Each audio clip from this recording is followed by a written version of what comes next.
ও বাইদেউ বাইদেউ তই যেন মোক দেখিও মাক চিঞৰি আছ কেলে মোক বেলেগ এটা চিন্তা মা নাই আমাৰ খুৰীহঁতৰ ঘৰলৈ গ'ল তেতিয়াহ'লে তই হেৰি কৰিবিচোন দেই মাক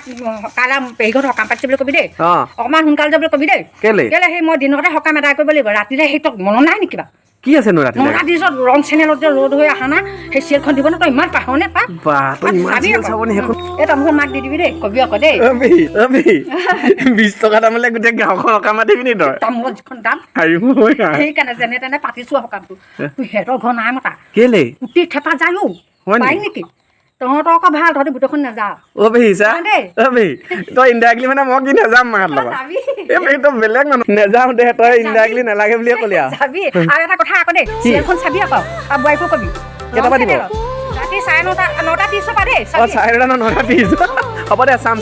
মাকো কম দে সিহঁতকো কবি দেই ঠিক আছে চাম দে মোৰ মানে সকামত দিয়ে কাম বেছি